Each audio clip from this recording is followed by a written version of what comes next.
July 25th, just the very next day, a new anti-Trump operation begins as someone listens to the president's phone call with Ukrainian President Zelensky and leaks the contents to the so-called whistleblower. September 13th, Democrats on this committee take the extraordinary step of issuing a press release related to the whistleblower's complaint. October 2nd, it's revealed that Democratic staff on this committee had contact with the whistleblower before he submitted his complaint to the Inspector General, contradicting Democrat denials that such contact had occurred. October 31st, Halloween, probably the most appropriate day. Democrats in the House of Representatives vote to open an official impeachment inquiry against President Trump. What you've seen in this room over the past 2 weeks is a show trial. The planned result of 3 years of political operations and dirty tricks. Campaigns waged against this president. And like any good show trial, the verdict was decided before the trial ever began.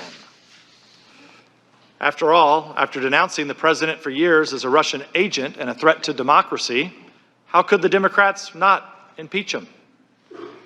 If they don't move to overthrow him, it would indicate that they don't really believe their own dire warnings about the threat he poses.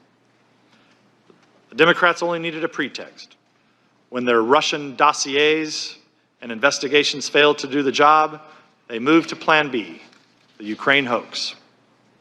This spectacle, with its secret depositions and mid-hearing press conferences, is not meant to discover the facts. It was designed to produce a specific storyline to be pushed forward by the Democrats and their supporters in the media. Ladies and gentlemen, as we approach Thanksgiving, Speaker Pelosi has just made clear, just today, USMCA, free trade deal with Canada and Mexico, that will boost our economy, won't be signed this year. So I hope Mr. Schiff will clarify how much longer we will waste on this effort and what other vital legislation he's willing to sacrifice for this impeachment crusade. Will there be even more secret depositions accompanied by the usual flood of Democratic leaks? Will we have more public hearings with Democrat witnesses but not ours? Minority are in the dark about what this committee will be doing when we return. And so is America. James Madison warned us about the danger posed by the tyranny of the majority. To avoid that threat, our founders created a constitutional republic. But is there a better example of the tyranny of majority than the way this impeachment process has been run in the House of Representatives? A process that is grossly unfair can only stem from a cynical majority that is willing to break long-established precedents, trample on legitimate minority concerns, and impose their absolute will on this body through sheer force of numbers. Exploiting the Intelligence Committee as a venue for impeachment has been one of the grossest abuses in a process filled with cynical manipulations, large and small.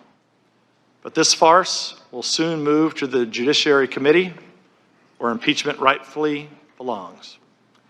I wish my Republican colleagues well in fighting this travesty and defending the idea, which at one time received bipartisan support not long ago. But the American people's vote actually means something. Yield back.